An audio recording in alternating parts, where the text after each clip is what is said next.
Halloween is almost upon us, which means not only is it time to dress witchy, but it's also time to read all the spooky books. So in this video, I will be combing my TBR bookshelf for all of the spooky, creepy, eerie, horror-adjacent books I can find in an attempt to scare myself shitless. Now, a full disclaimer, I am a scaredy cat. I am very easily frightened. I don't watch horror movies. I don't watch scary movies. I don't like to be startled.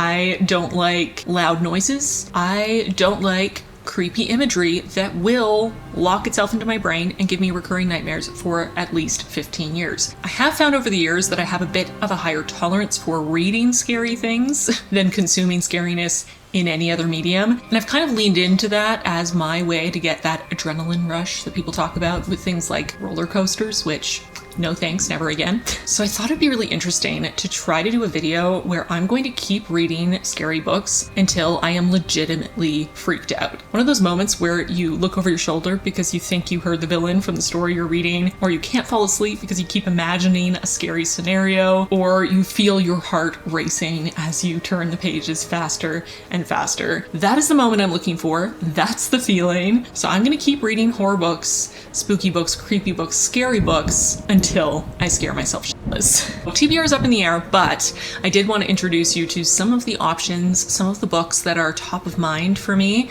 that I'm thinking of trying for this video. So I've already grabbed some for my shelves. Let's go through them. I have the Lovecraft Compendium.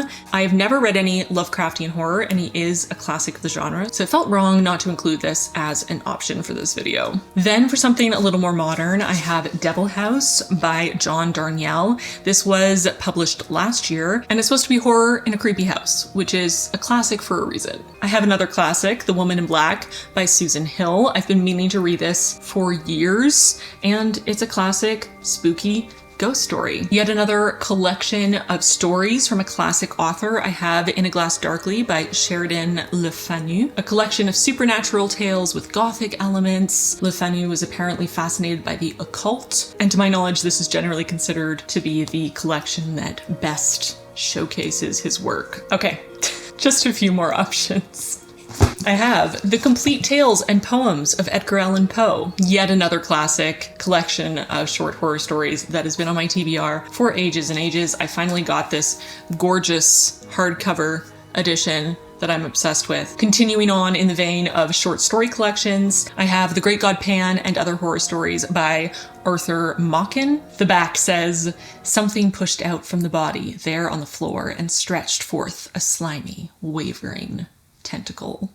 Creepy. And then I have the collected Ghost Stories by M.R. James. This one says, "I was conscious of the most horrible smell of mold and of a cold kind of face pressed against my own." With these collections and with any of the short story collections, I might just pick and choose a couple short stories to read to get a bit of a taster of each of the authors instead of reading entire collections, so I can kind of spread out the experience more and give myself more of a chance of finding a particular author with a particular style that will really creep me out. And then the final book I have on my physical TBR that fits this prompt is The Child Thief by Brom. I read my first Brom last fall with Slewfoot, and this one looks incredibly creepy. There are some illustrations, and I've flipped through it, and they're creepy. So those are all my physical book options, but I do have audiobook options as well, because y'all know I love a good audiobook, and sometimes the best way to creep me out is to listen to an audiobook in my sleep phones at night in the dark, listening to a narrator tell a scary story. That's honestly probably the best opportunity for me to be freaked out, with the exception of, I don't know, going to an abandoned, creepy building in the middle of the woods by myself and staying up all night reading. That would probably be more likely to creep me out, but I'm not doing that for this video. Maybe next year. Let me know in the comment down below if you want me to attempt that for next year's Halloween themed reading vlog. I can already tell that if I end up doing that, I will greatly regret it, because I'm sure I will scare myself just by the atmosphere without having to read a single word, because as I said, I am a scaredy cat. So anyway, Audiobook options, I have a few. The Loney by Andrew Michael Hurley, The Burning Girls by CJ Tudor, The Stand by Stephen King. The audiobook is almost 48 hours long, so not sure I'll get around to that. Rouge by Mona Awad, A Haunting on the Hill by Elizabeth Hand, The Grimmer by Nabin Ruthnam, Leave the Lights On by Liv Anderson, Midnight is the Darkest Hour by Ashley Winstead, Lilith by Nikki Marmory. You get the idea. I have a lot of options, both physical and audiobook, so hopefully at least one of those will scare me. And with that, I think it's time to pick the first book I'm going to dip my toe into. I think I'm going to start with a short story from one of the collections as a quick and easy first read. So looking at my short story collection options, I'm going to start with some Edgar Allan Poe. That's what I'm gonna do. Decided. And I think I'm gonna start with The Fall of the House of Usher, because last year, I think it was last year, I read a sort of reimagining, retelling of that story, and I liked aspects of it and didn't like other aspects of it. It was sort of a middle of the road read for me, but the aspects of it that I knew came from the original Edgar Allan Poe tale were my favorite parts. So I've been curious to read the original since I read that and just kept putting it off because I hadn't bought my own copy. So that was more aggressive than I expected it to be. I'm going to scare myself before I even start reading just by rapidly closing a book next to my own ear. I'm going to start with The Fall of the House of Usher by Edgar Allan Poe. I'm very excited. It's super short. This is how many pages it is. So don't be surprised if I go off and read this story and then come right back and do the update tonight, because I am pretty hyped, to be honest. So I'm going to go off and read that, and then I'll be back to give you my thoughts, and we'll keep doing it that way until I'm terrified.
Boys, we had been even intimate associates, yet I really knew little of my friend. His reserve had been always excessive and habitual. I was aware, however, that his very ancient family had been noted time out of mind for a peculiar sensibility of temperament, displaying itself through long ages in many works of exalted art, and manifested of late in repeated deeds of magnificent yet unobtrusive charity, as well as in a passionate devotion to the intricacies, perhaps even more than to the orthodox and easily recognizable beauties of musical science.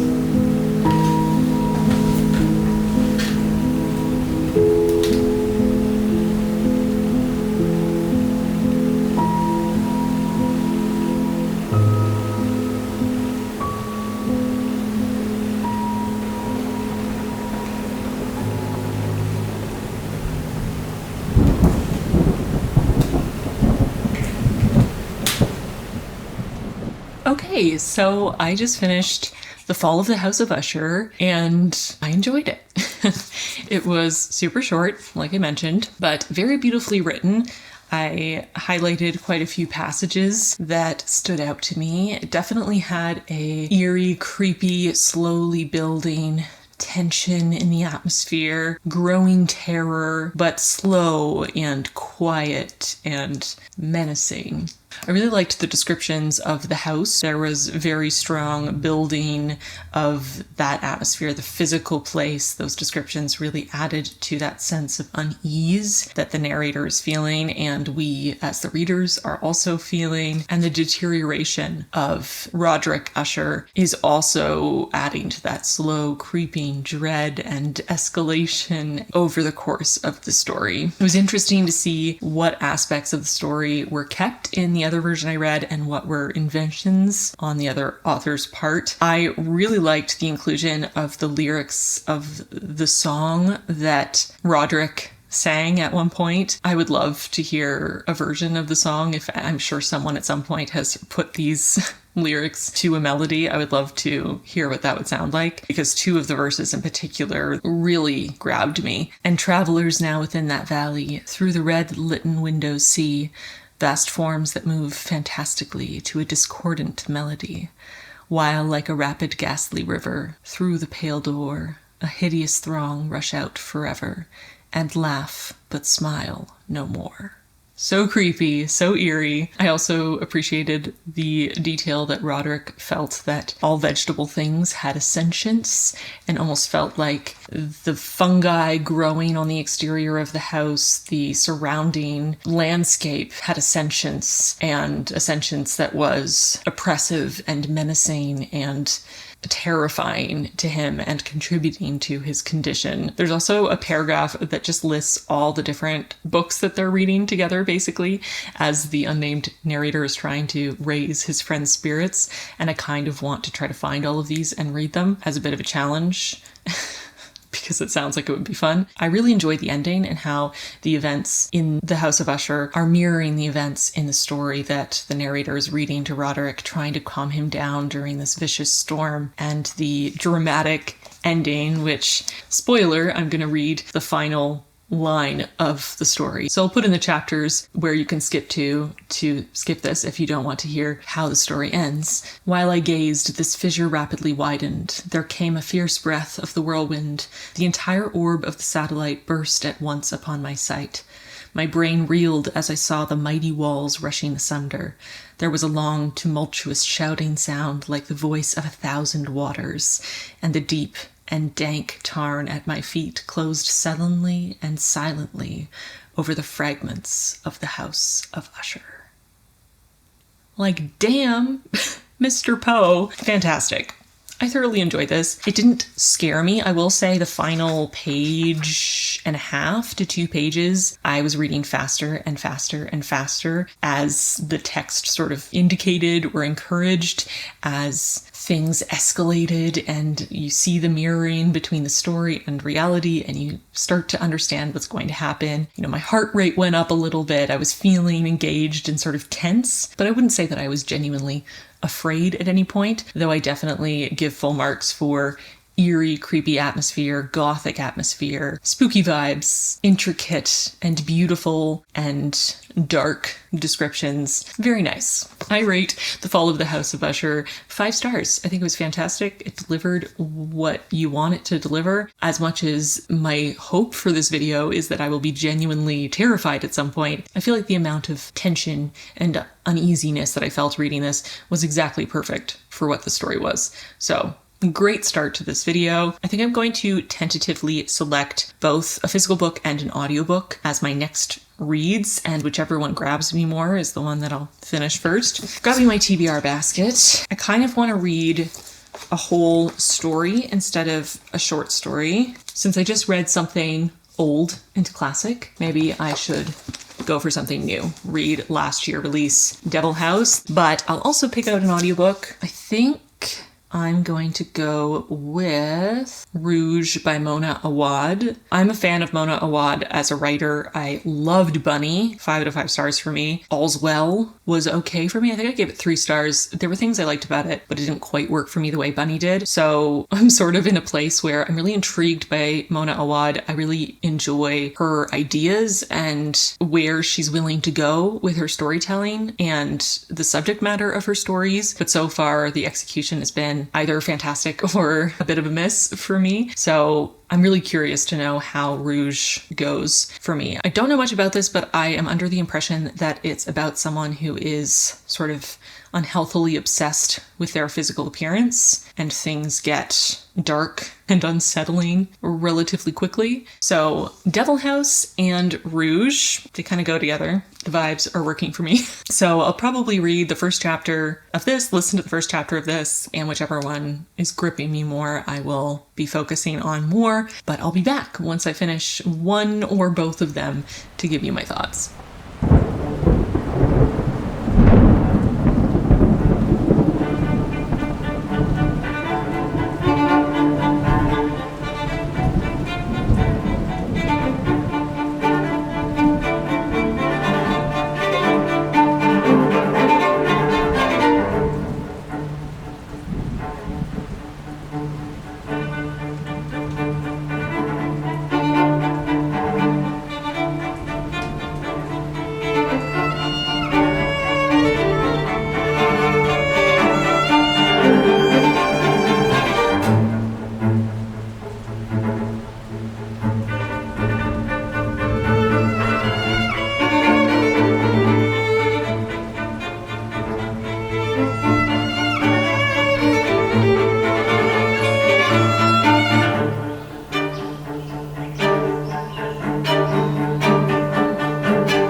Hello.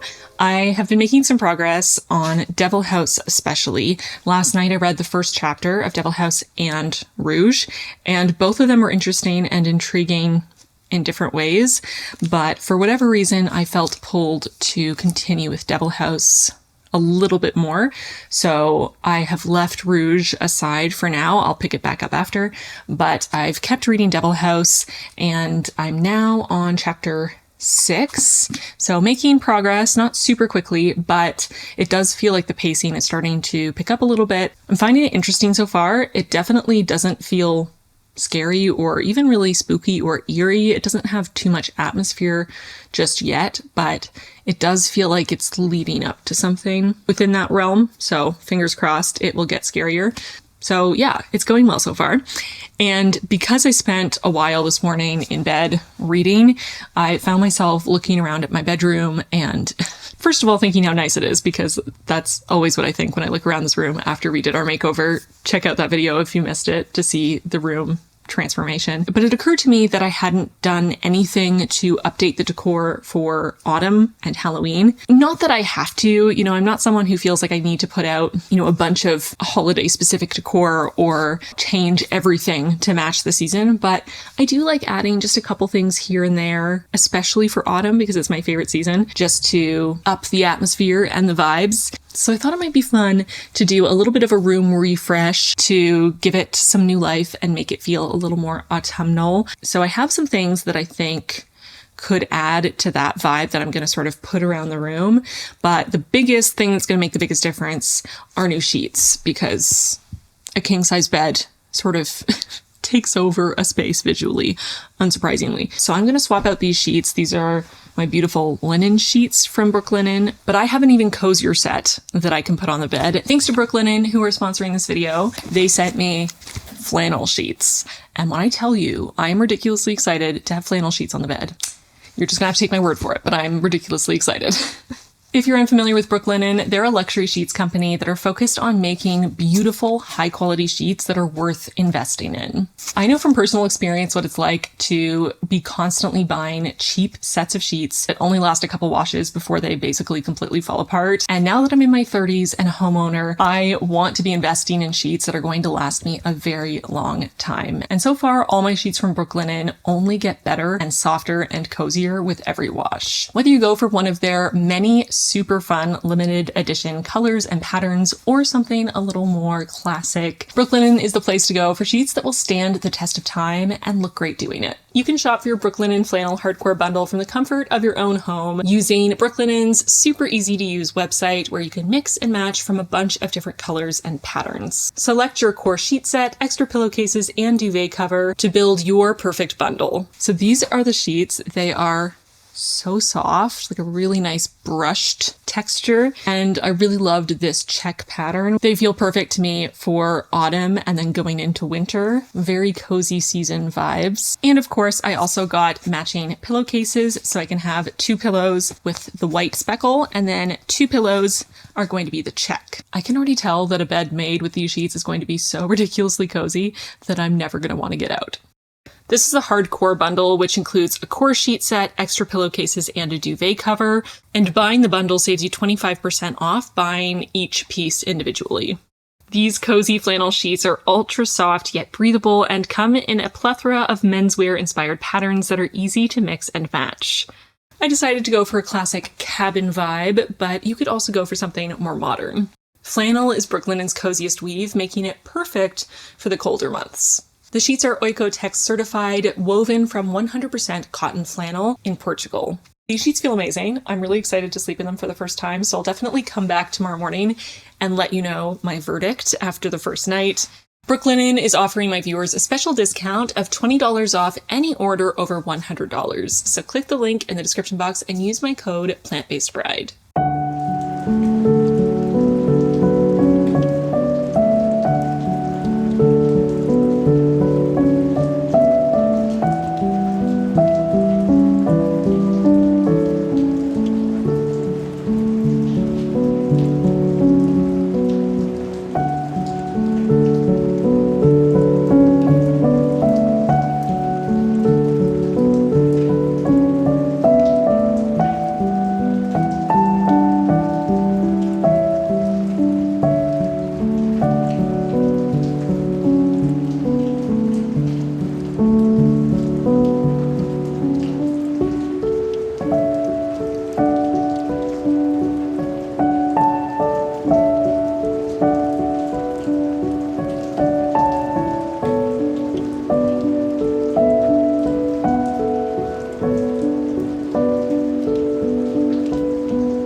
Good morning, hello. It's the next day, technically the next afternoon, but I wanted to come back and share my impressions of sleeping on our new Brooklinen flannel sheets for the first night. Unsurprisingly, they were super cozy. I love that they're a lighter, more breathable flannel, so instead of getting hot and stuffy, they're light and airy while still being soft and super, super cozy. They were comfy all over my body, but honestly, the best part was having the flannel pillowcase, having that softness against my cheek while I was sleeping was next level coziness. I found myself sort of nuzzling down into the pillow. It was great. So thank you again to Brooklinen for sponsoring this video. Don't forget to click the link in the description box down below and use code PlantBasedBride to get $20 off your order of $100 or more. Okay, so Devil House. Thoughts on this? I will say right off the bat, this is not what I expected. I wouldn't say this is horror, though it does have some horror adjacent elements. This is much more literary fiction as a commentary on the ethics of true crime, which was fascinating, just not exactly what I expected. So unfortunately, this one was not the one to give me that freaked out, scared moment, but I am really glad I picked it up because I found it incredibly interesting. The writing is really beautiful. I love the writing style, though I will say there are some sections that veer into Old English, and there's one entire larger section that is all written in very Old English in a completely different font that seems to be telling a completely unrelated story to the rest of the novel, which was interesting, again, but very confusing. I didn't mind the sections that sort of leaned more into Old English as a stylistic choice that were still within the narrative and still within the general story, but I'm not 100% sure what the sort of side quest about a random king was, with the exception of that one chunk that I feel like probably didn't need to be there, or at least if it was there, maybe could have been explained a little bit more, tied in a little bit more, because I was left quite baffled. The rest of the writing style I really liked. I thought it was a lot more poetic and touching and thoughtful than I initially expected it to be. I found the main character quite interesting as a very strange person, and I found the sort of central conversation about the ethics of true crime really fascinating and engaging, and it's something that I have definitely considered and thought about many times. I'm not a particular fan of true crime. I, to some extent, understand why people are fascinated with it. I have on occasion watched a video on YouTube that explained a particular crime, but I've always felt that true crime in general, and honestly, anytime I've watched a video that covers a specific case, I just get a bad taste in my mouth. I think there are a lot of really complex ethical quandaries that come into play when you start talking about true crime, and especially when you start looking into making a profit off of true crime, whether you're talking about creators or authors who make a living writing about true crime, as our main character in this book does. There's just a lot to consider, and a lot to consider in terms of how people, real life people who are either still alive or sadly passed, are represented, and, you know, the motives to represent people a certain way and how that impacts real people who have been through deeply traumatic events. You know, having to live with the way people perceive you because of the creative choices of someone who's trying to make money off of the tragedy that has forever changed your life. There's just a lot there. So if you, like me, feel a lot of trepidation around the idea of true crime, discomfort around it, or even if you're someone who doesn't feel that way particularly, but you are interested in conversations around the ethics to do with true crime, I think you'll enjoy this book, as long as you enjoy things that are written in a slightly more lyrical way. I wouldn't say it's overly poetic or lyrical, but it definitely has that sort of bent. It is a little bit more literary in its presentation. And like I said, there are some sections that are written in more of an Old English. So if you don't mind that, especially if you go into it knowing that it isn't horror, even though it does touch on horrific crime and doesn't shy away from some of the gorier details of those crimes, it really isn't a horror novel.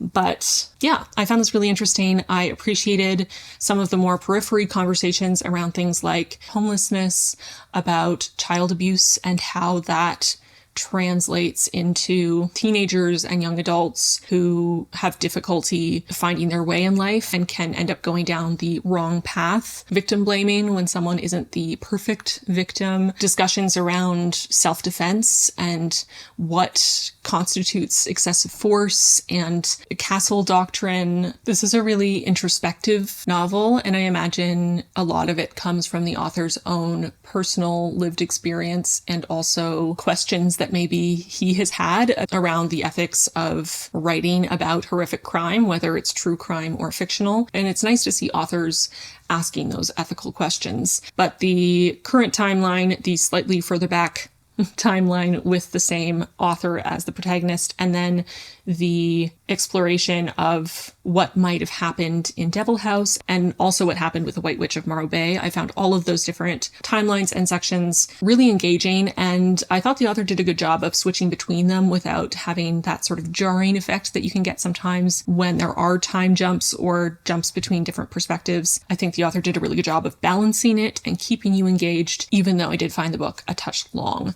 So for me personally, it's not what I expected going into it, but I got a lot out of it. it, and I really am glad that I read it. I think I'm sitting around 4 stars for this. It definitely wasn't perfect. I already mentioned the things about it that I think weren't quite right, but a lot of it did hit the mark for me. Very interesting conversations to be had. I'm definitely curious to read more of John Darnielle's works at this point, because this, like I said, not what I expected, but very up my alley, very interesting. And I would like to know what else he's written, because I think they also might be up my alley. So 4 stars for Devil House. Not exactly horror, not exactly what I expected, but very good nonetheless. And now I've moved on to listening to Rouge by Mona Awad. I am 36% of the way through, and this is so interesting. I really enjoy Mona Awad's imagination and writing style. I love how atmospheric and creepy and tense her work is, and Rouge is no exception. I definitely am feeling unsettled listening to it, which is fantastic.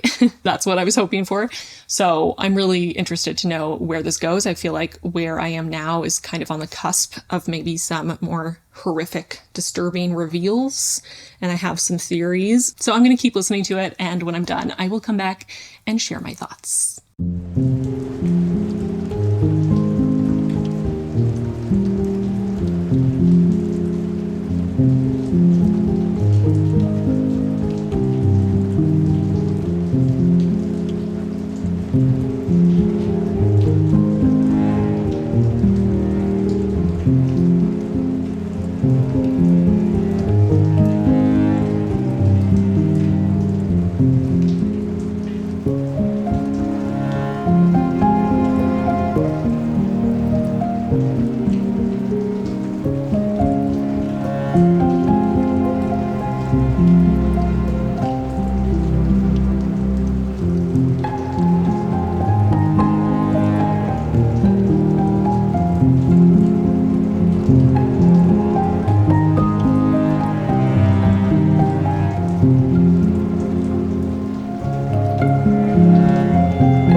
Okay, so I finished Rouge by Mona Awad and one of the short stories from this collection, Carmilla, which is often cited as one of the earliest vampire stories, if I'm not misremembering. I've also heard it listed as a major influence for Dracula. So I've been wanting to read that for a while, so I got to that short story today and finished Rouge as well. So I'll start with Rouge and give you my thoughts, and then I'll move on to Carmilla. I will start off by saying that neither of these gave me a real fright, which is a little frustrating. So far, nothing I've read has really truly scared me. So Rouge is the story of our protagonist Mirabelle, whose mother Noelle calls Belle. And this story sort of jumps back and forth between Belle's childhood, growing up in Montreal with her white Francophone mother, and her father, who was an Egyptian man, is out of the picture, struggling with the dichotomy of her experience as a mixed child, feeling like she doesn't quite belong in the world she lives in. And Belle has this added complication that her mother, Noelle, is absolutely stunning. She's very, very pale. She has blue eyes, red hair. She's sort of the epitome of European beauty standards. She's trying to be an actress. She's very glamorous. She cares about her appearance. She puts effort into it. And Belle, as a young child, struggles to see her own beauty because she looks so different from her mother. So there's that dynamic there. And when we flash back to her childhood, we see those insecurities starting and that seed growing. But we also see Belle as an adult and see that she's developed some unhealthy relationships with beauty and skincare in particular, that she has a very regimented, extreme, overbearing routine. And she has this very obsessive fixation on the condition of her skin and her own beauty. And when her mother dies suddenly and she has to travel from Montreal to California to deal with the estate and attend the funeral, things escalate quickly and get very strange. This was so good. It was so weird. I'm gonna put this down because my phone is really heavy. But it was so good, so weird, and that's exactly what I like about Mona Awad's writing. She writes books as a critique of certain aspects of our society through a female lens, looking at the experience of being a woman in the world and how that adds extra layers and complexity to whatever themes she's exploring. But she does it in a bit of a surreal, strange, unsettling, eerie way with unreliable narrators, and you never really know what's real and what isn't. There's a bit of a trance-like quality to her writing, and I really, really enjoy it. And Rouge had it in spades yet again. It was very eerie, very creepy, really fun to read. I wouldn't say it's genuinely scary, though I would say it does have horror elements to it and has some sections that could be considered sort of gory, I guess. But it was a really clever look at the beauty industry and the skincare industry in general, the obsession that society has with youth in women, beauty in women, the amount of social capital that comes along with being a beautiful woman, the amount of pressure that women feel to cling to their youth no matter what, the feeling that you hit a wall at a certain point, whether that's 25 or 30 or 35, and then you just become invisible to the world. All of those worries and the obsessiveness that can develop in women who are trying to meet these impossible beauty standards. And I could really relate to a bit of Belle's experience because I've been there at various times in my life. Luckily not now, but I've definitely had times in my life where I was a bit obsessive about skincare in particular, trying all the right products, spending more money than makes sense to get the best products that will fix everything, having, this excessive double-digit routine of steps that I have to do in a very specific way, never use any other finger than, your ring finger or your pinky near your eyes. You don't tug on the skin, use a very specific motion, never rub down, always rub up on your neck or on your face. You're not pulling your features down, never frown, never go out in the sun without layers of sunscreen. There's just all these strict rules, and trying to follow all of them, trying to build this extensive routine, trying to address problems that don't even really exist,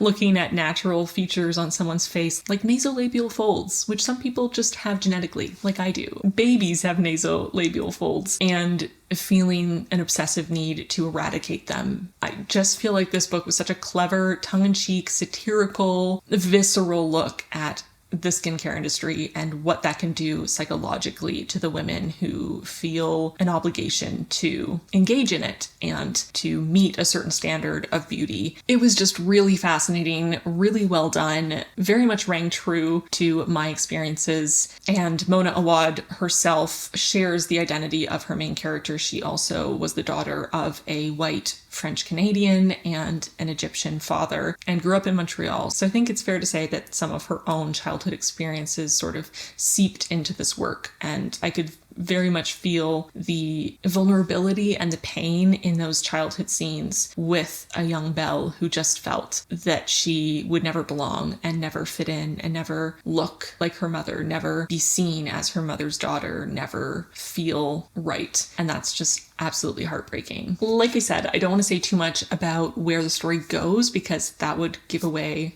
some of the twists and some of the ways that those horror elements come in. I'll just say that it's a really wild ride, and there's some things happening that don't have any real explanation, and it's kind of fun to theorize as to what was really going on. There's a question if Belle is simply having a bit of a mental break after her mother's death from the pressure of the grief, or if what's happening is really happening and how or why it is. It's very clever, very interesting. I would highly recommend it if you enjoy social commentary and sort of satirical, tongue-in-cheek, yet dark and creepy and eerie stories, and if you're interested in critique and commentary on the beauty industry, on the way that capitalism feeds on women's insecurity and body image to make as much money as possible to wring us dry by selling us the idea that we are flawed in innumerable ways and have to work our entire lives to crawl out of that hole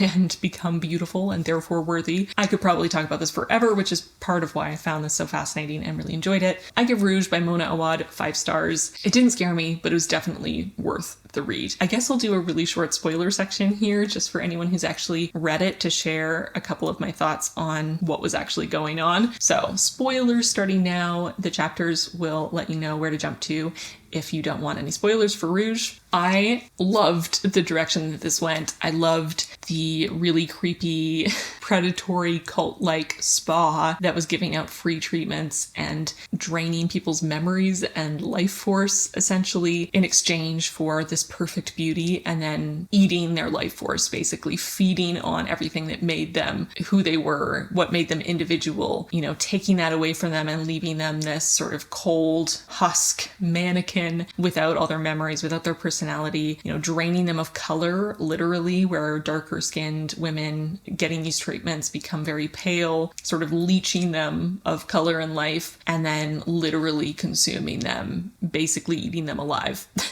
So that they can not only take everything they have in this, you know, very on the nose yet impactful critique of capitalism and just bleeding us dry and us, you know, serving ourselves up on a platter.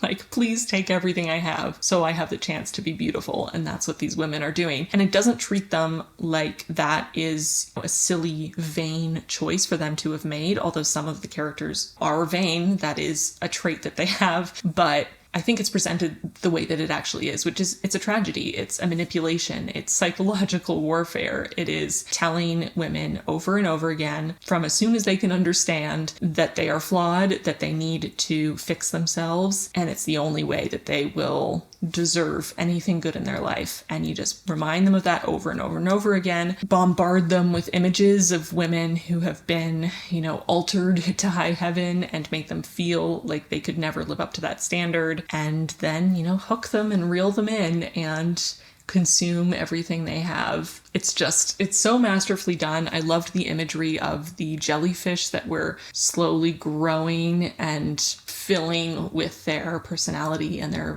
vivacity.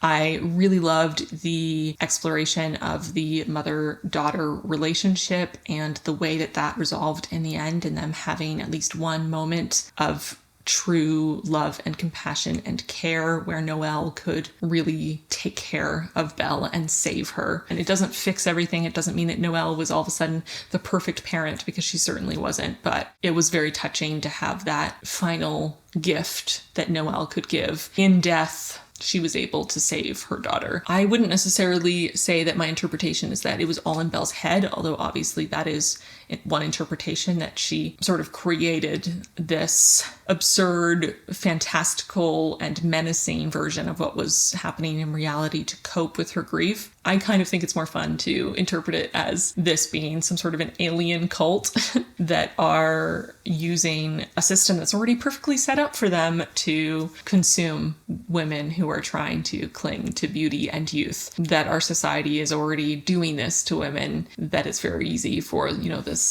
entity to pop down to our planet, and just, we're ready to, like I said, serve ourselves up on a platter. We'll just line up for the slaughter in exchange for a short taste of beauty. So that is Rouge. I had a lot of fun. Moving on to Carmilla, which, once again, did not actually scare me. But to be fair, it was published in 1820s, 1830s. So, you know, not super modern in terms of its scares, which is fine. I didn't expect it to be.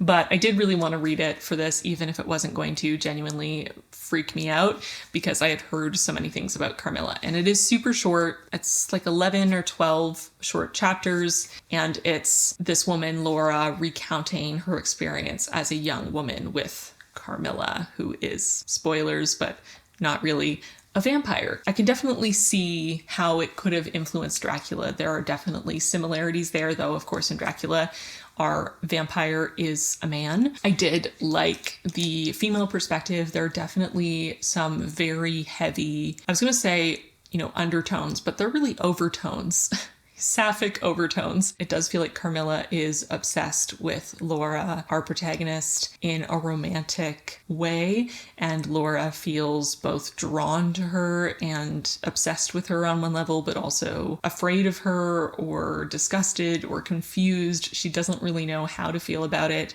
but Carmilla has this presence, this charisma, this beauty, this pull that draws people in, and she seems to pretty exclusively seek out young women as her victims. And again, just feels like there are not even undertones, but overtones of a sapphic nature. And I think that's fun, especially for the time period. You know, you could argue that presenting a sapphic character as monstrous and murderous is maybe not the most flattering take, but I feel like vampires have always been queer coded. At least every vampire I've read, including Dracula, even though he mostly pursues young women as well. I definitely think there's a link there. I'm sure people have done a huge amount of scholarship into the link between queerness and vampire mythology, but I really enjoyed it. I thought it was really beautifully written. It's quite short, quite quickly paced. I liked our protagonist. I enjoyed getting to see more of Carmilla. I thought this take on a vampire and some of the supernatural elements and how they addressed some of the sort of classic vampire traits were really interesting in this. And there's a fun element of how Carmilla is hiding her identity or evolving her identity over time and sort of escaping the scenes of her crimes over time that I thought was kind of clever and fun. So once again, not a genuinely scary experience, but very entertaining, and I enjoyed reading this more female-centered vampire story, especially from this far back with that, you know, very heavy sapphic overtones. Very fun. So I'm glad that I read Carmilla. I really want to read the other stories in this collection now. Most of them I have never heard of, but this was really fun. I give Carmilla 5 stars. I really enjoyed it. I think it was very well done. So highly recommend if you're a vampire fiction fan and you haven't read Carmilla yet. But now I feel like, you know, I've read 2 short stories and 2 full-length novels at this point, and none of them have genuinely scared me. And as much as I am starting to think, why did I even want to do this in the first place? Maybe I should just accept that I'm not going to, you know, be genuinely scared and enjoy my restful night's sleep with no nightmares. But I want to try, you know, I want to try some more contemporary picks, because I definitely feel like contemporary horror has pushed the envelope more. I feel like horror stories are scarier now than they used to be. So I have a short story as an ebook from a collection that I'm going to try, and I also have a full-length novel on audiobook that I'm going to try next. So the audiobook I'm going to listen to next is Haunting on the Hill by Elizabeth Hand. This is the first book to be licensed to officially go back into the world of Shirley Jackson's Hill House. I've heard mixed things. Some people really, really liked this. Some people felt like it didn't live up to the hype that they expected with it, you know, being officially licensed by Jackson's estate. So this is the next audiobook that I'm going to try out and see if it can freak me out. We'll see. And then for the short story that I'm going to try,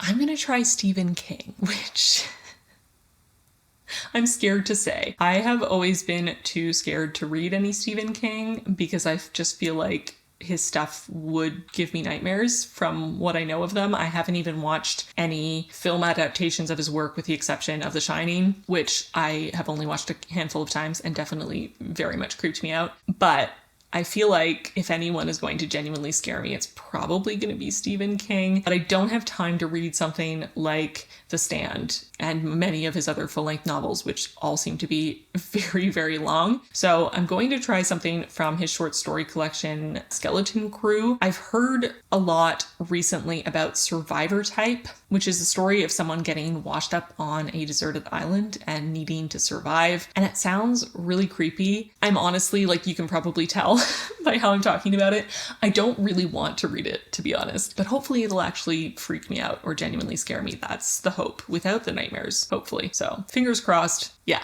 we'll see. I'm scared.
I'm back. I finished both the audiobook of A Haunting on the Hill by Elizabeth Hand and the ebook of the short story Survivor Type from Stephen King's Skeleton Crew short story collection. And unfortunately, not only did neither of these give me the scare I was hoping for, but I didn't really like either of these either, which is unfortunate. At least up till this point, I feel like everything I've read, I've enjoyed and, gotten something out of them, maybe a lot out of them, even if they didn't genuinely scare me. But these two were just disappointing, to be honest. So Haunting on the Hill, I had high hopes for this. The Haunting of Hill House isn't my favorite Shirley Jackson I've ever read. I think I gave it 3 stars. I liked it, but it didn't quite capture me like some of her other work, like We Have Always Lived in a Castle, but I enjoyed it. It had a lot going for it. It was psychological horror. It felt like a bit of a commentary on the experience of womanhood in the time that Shirley Jackson was alive. Certainly a classic for a reason, and if you haven't read it, I would recommend. So I was kind of hoping for something along the same vein, a slow building tension, that psychological horror, exploration of one or several themes through the horror, but I'm honestly not really sure what this was for.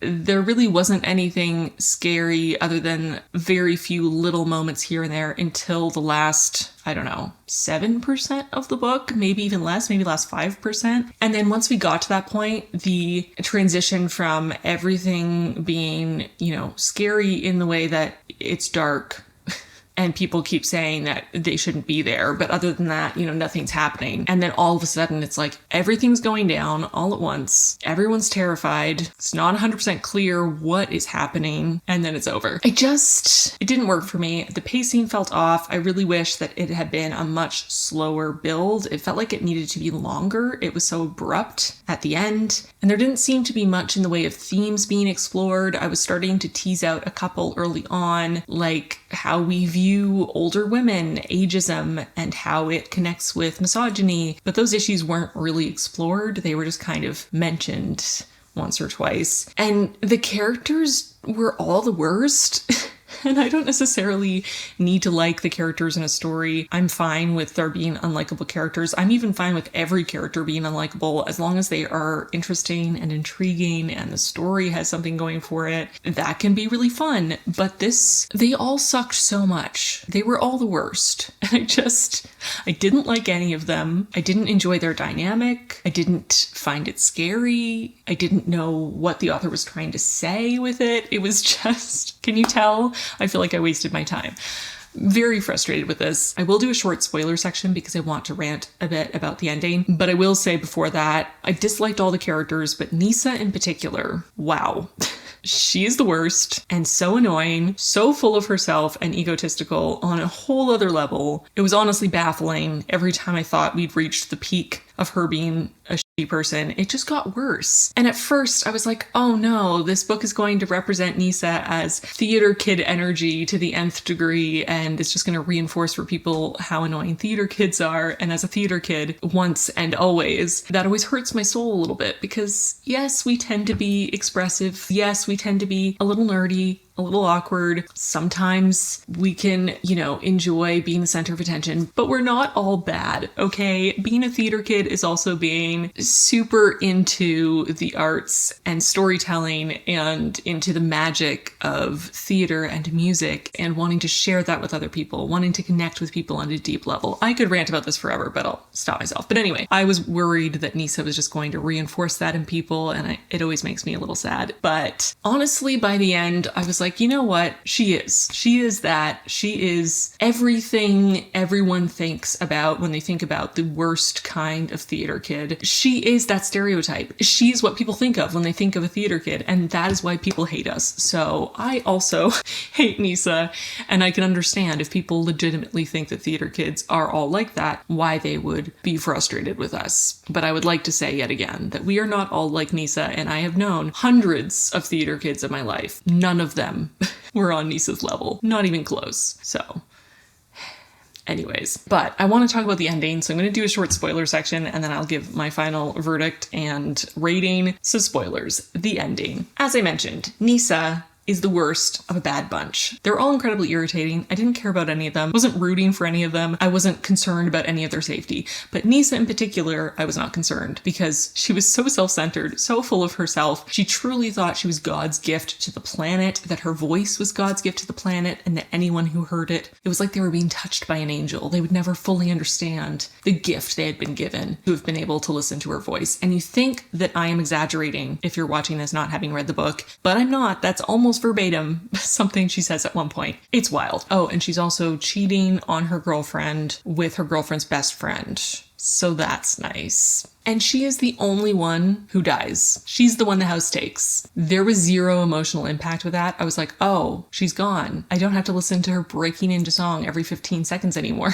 Amazing. Thank goodness. It was such a strange choice to me to make a character so deeply unlikable and then to have her be the one that we're supposed to feel emotionally connected to enough to mourn her loss. And then her loss wasn't even logical. It should have been that she died because of her egotism, because of her obsession with her own voice, that the house was reinforcing those traits that were already there and pushing her to an extreme where she would do unsafe things, put herself at risk to revel in her own voice. I thought that's where we were going with her climbing the rickety spiral staircase in the tower and, the moment where Amanda finds her and we think that she's going to fall. That should have been how she died. Have her go back there on her own in a bit of a manic state, needing to sing, needing to get to the top of the tower, needing to reach that door that's too far away, that it's not safe for her to try to reach, and try to get through it so that she can sing from the top of the tower and fulfill her divine purpose as she believes it, and she falls and breaks her neck or something. That is what should have happened. But she climbed into a tiny door in the wall where she saw shining people and then got stuck and the house absorbed her? ? I'm not even exactly sure what happened, and I don't understand what the message was supposed to be, Why?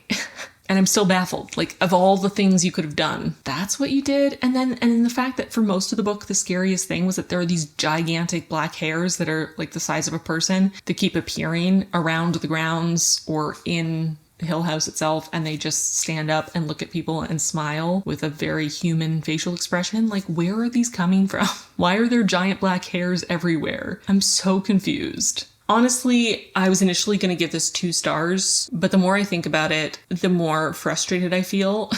And the more I'm thinking 1 star might be more fair, because I feel very angry about how much wasted potential this had and how poorly structured it felt and how lacking in any real emotional impact or literally any thematic content whatsoever, and how badly it makes theater people look. Like, we just come across so pretentious and awful and competitive and egotistical. I didn't like it. The audiobook was well done. I will say that. The narrator was great. There were sound effects, and that was cool. I just wish the book was better. On a positive note, I did not pay for this audiobook. I got it for free as a Libro FM influencer copy. And while this book was not the best, I would recommend Libro FM as a way to listen to your audiobooks. I love them because you can support local bookshops with your audiobook purchases, which is really cool. So check them out in the description box.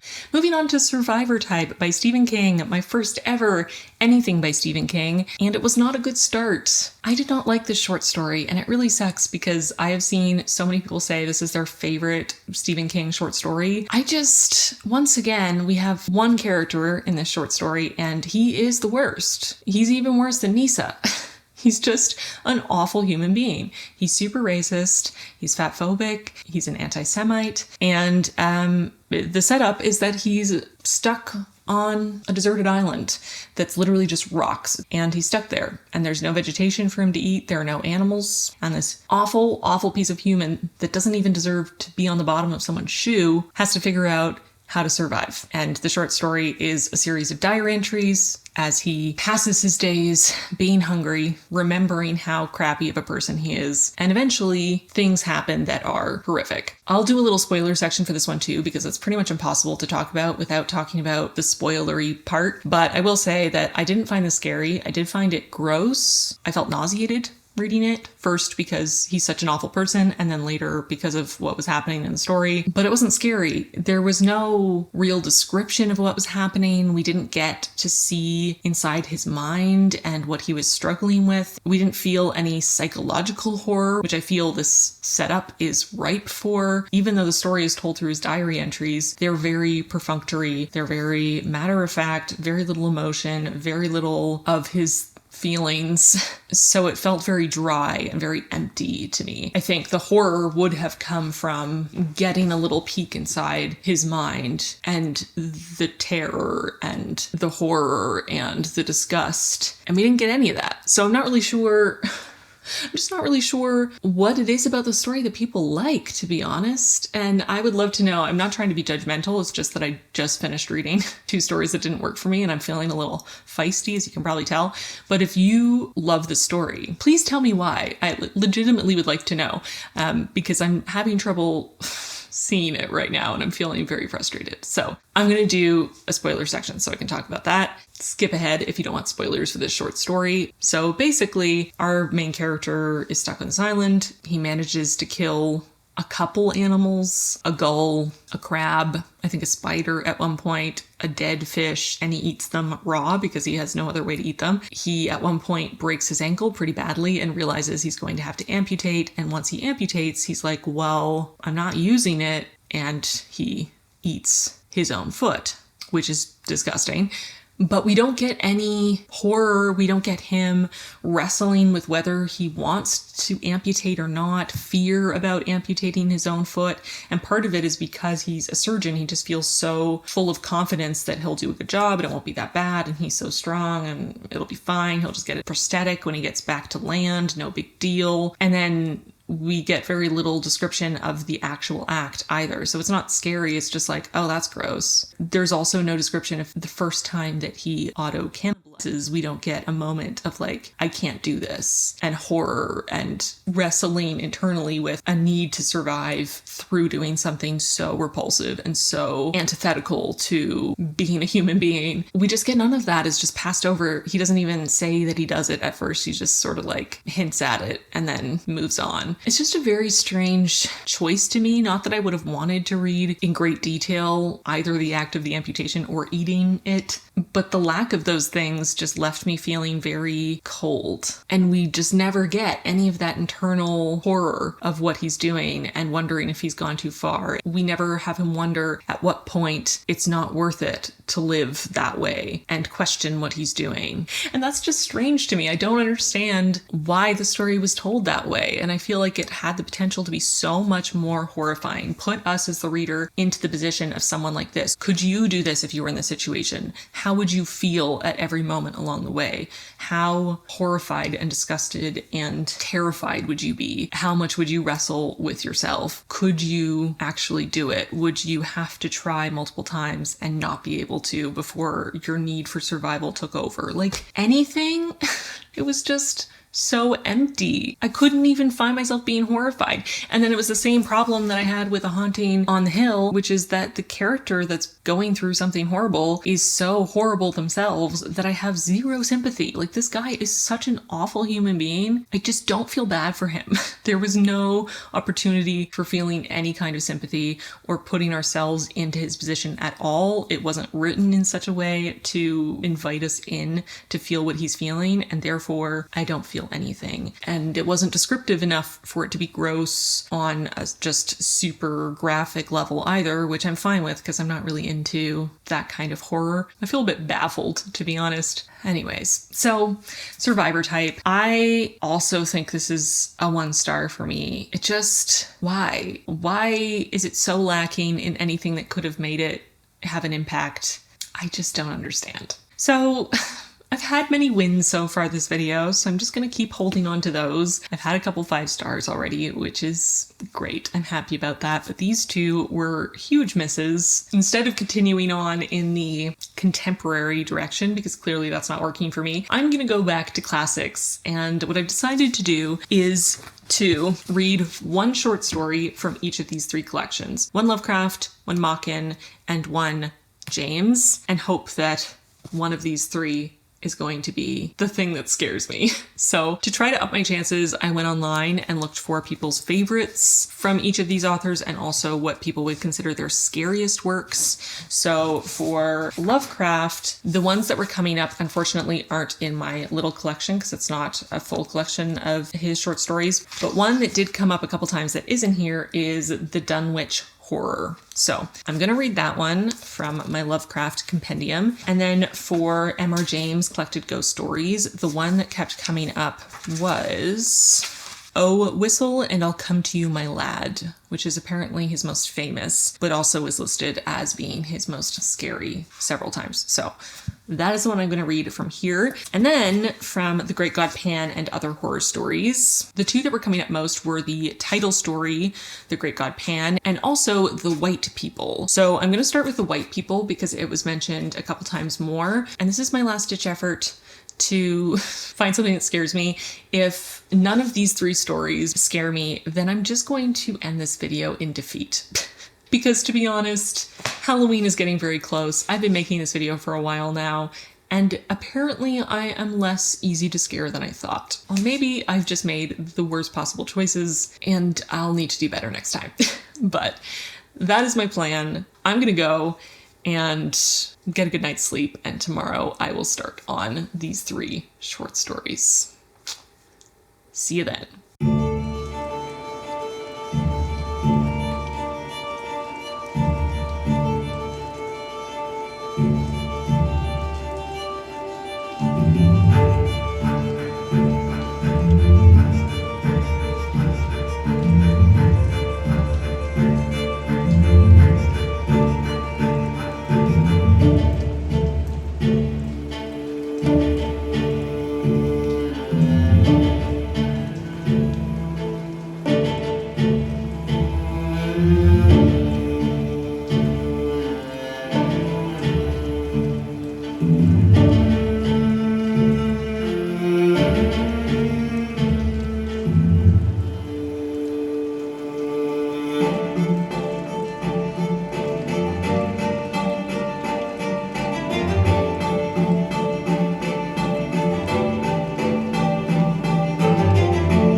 Okay, so I read one short story from each of these three collections, and I think now is a good time to stop. So I'm going to talk about these in the order that I read them. So starting with The Collected Ghost Stories by M.R. James. I read A Whistle and I'll Come to You, My Lad, which was the one that was most recommended online, claimed to be the scariest by a lot of people or lots of people's favorites. Apparently also one of M.R. James' most famous, and I really liked it. I found it quite spooky. It's very short. It's also quite funny. I didn't really expect the type of humor that it had. It was sort of meta, breaking the fourth wall style of humor, which again, I did not expect for something written in this time period, but it was very funny. The whole thing about finding an ancient whistle that has these carvings on the side that translate to "you will blow, you will weep, you will go mad." And then on the other side, who is this, who is coming? And then the slow build of the sort of paranormal element leading to the final climax. This did kind of scare me, I'm not gonna lie. And normally I don't really think of myself as someone who enjoys paranormal stories or finds them particularly scary. I don't typically find myself being drawn to that style of horror, but I really, really liked this one. And I found something about it, something about the build-up and something about the form of it quite scary. So I really like this. I give this 5 stars. I thought it was great. I'm looking forward to reading the rest of the stories in this collection at some point because this was lots of fun. Oh yeah, and how could I forget? Colonel Wilson, who is our protagonist's friend that he meets at this inn that he's gone to for vacation so that he can work on his golf swing, is a lovely man. I really liked Colonel Wilson. I thought this was surprising surprisingly a very sweet representation of a healthy male friendship and support between friends, just quiet care in a way that was really sweet to read. So I'm going to do a super short spoiler section just so I can talk about the scare. So spoilers. I loved that this ghost was literally just rumpled bed sheets formed into the shape of a human. There's something so terrifying about that, about the idea that a regular household item like bed sheets could so easily become something terrifying and dangerous. Super scary. Just the description of the rumpled linen face. I don't know. I'm sort of laughing at myself because it's literally a ghost made out of a sheet, but it was scary.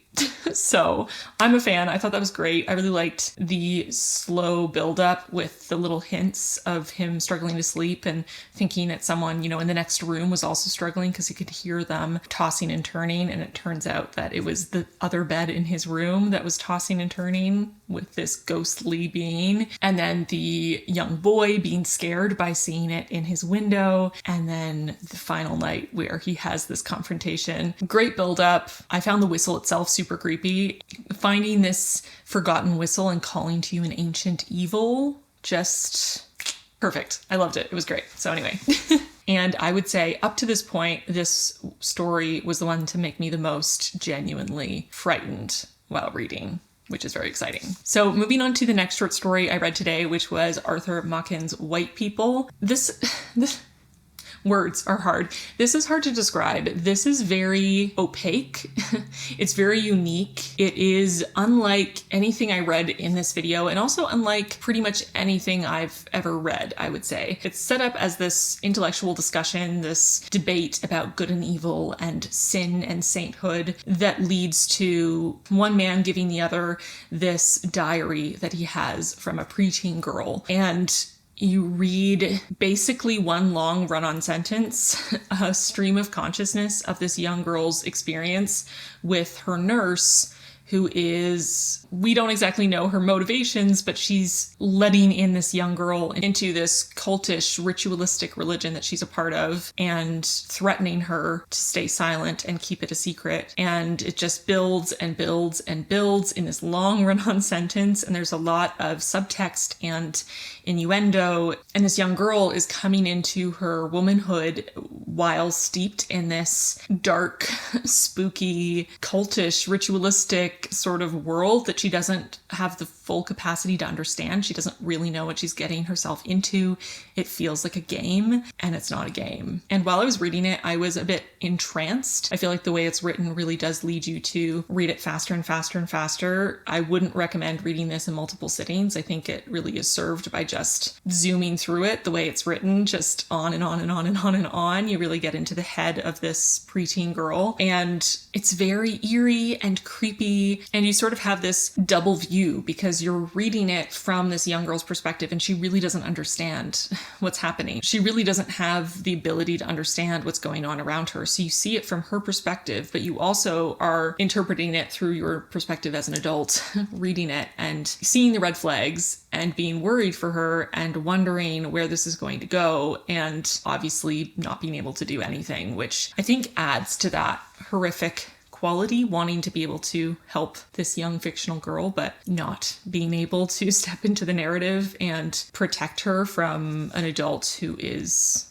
preying on her, basically. Like I said, while I was reading it, I was very entranced, very pulled in. And then when it finished, I just had this moment of like, what did I just read? I don't understand. So then I spent some time reading articles and analyses of this story, trying to get a little bit more background and understand more how other people have interpreted it. And I felt like that really added to my understanding and clued me into a couple things that I hadn't really picked up on the first time, especially because I was so drawn in to that frantic stream of consciousness sort of pace. And the more I thought about it and the more it settled and the more I read people's thoughts on it, and the more I just let it percolate, the more creepy it became. So I really feel like this one is a bit of a slow burn, where it's not necessarily scary as you're reading it because you're so pulled into this young girl's perspective, and she's not scared.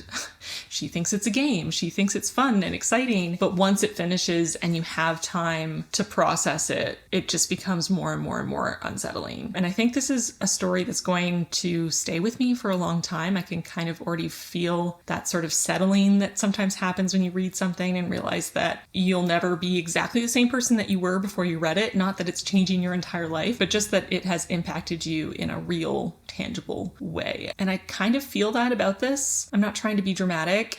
It just continues to weigh on me since finishing it. So I'm definitely going to read the rest of this collection, but I am very intrigued by Arthur Machen's work and just, yeah, I'm kind of blown away. So 5 stars from me for The White People. I didn't really know what to expect going into it, but what I got was definitely not what I thought I was going to get. Very unsettling. I'm trying to decide if I want to do a small spoiler section. Maybe I'll do a super short spoiler section for this one as well, but I'm going to put the book down because it's very heavy. So yeah, just this idea that she is so young and doesn't really have anyone watching over her. Her father is a very busy businessman and isn't really involved in her life. And she has this nurse who she trusts implicitly and loves and wants to impress and, you know, wants to be in on the secret. And her nurse takes advantage of that and indoctrinates her into seemingly a religious cult that potentially involves some level of ritual sacrifice, and without fully explaining the repercussions or the realities of what she's teaching, just framing it as a fun game and as spooky secrets and things to be in on together. She brings her into a world that she's not ready for and puts her at risk, and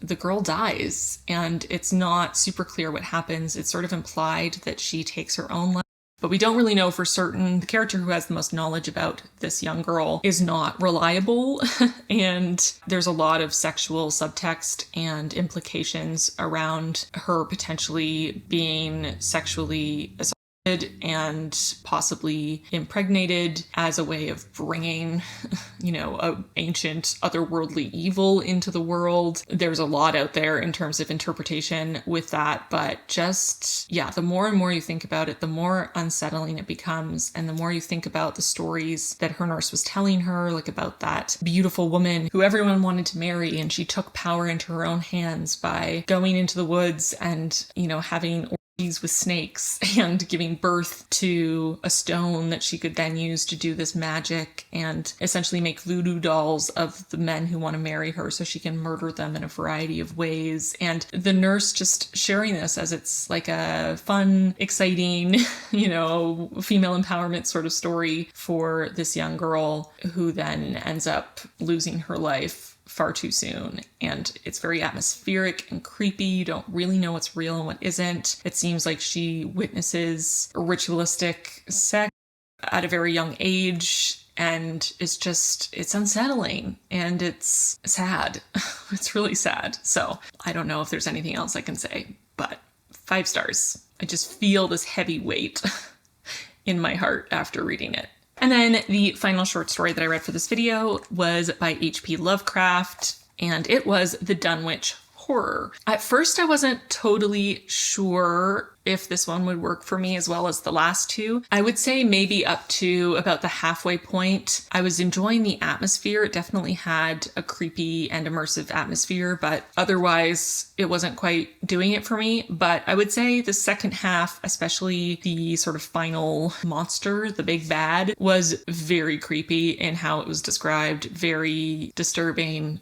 The descriptions of how it looked and how it sounded and its size and the kind of destruction it was leaving in its wake was definitely disturbing and scarier than the first part of the short story had kind of set me up for, I think. I didn't love this as much as the other 2, although I did find it fun that this short story actually names Arthur Machen and the great god Pan in the story. One of the characters brings it up. And when I was reading various analyses of The White People by Arthur Machen, it was mentioned that that story and Arthur Machen in general was a big inspiration for H.P. Lovecraft, so there's a connection there, which was kind of fun to read them back to back. But yeah, I think this one, I'm probably setting around 4 stars. There were a couple things about it that didn't quite work for me as well, or didn't click quite as much. I think it would probably work for a lot of people. So yeah, 4 stars for this one. So these are all the books I read for this video. I grabbed a couple random ones to represent the 2 audiobooks and the ebook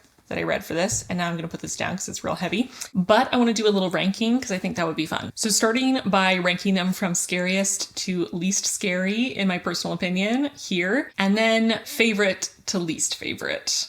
Scariness ranking, and how much I liked them ranking. So that is it for this video. I hope it was fun to watch. It was honestly really fun for me to read all of these and try so many new authors. I think the only author that I read for this that I've read from before, I guess 2, Mona Awad, and I've read some Edgar Allan Poe. But other than that, everyone was new to me, and there are definitely a lot of authors on this stack that I'm going to be reading more from, so I would say that was a success. And I was genuinely freaked out, had moments of real fear reading the 3rd to last and 2nd to last short stories here. So we also had a win in that sense, if not quite as freaked out as I was kind of expecting myself to get during this. But this video is a monster, no pun intended. I'm sure it is extremely long, and that editing me is very annoyed at how much I talk and how many books I decided to read for this video.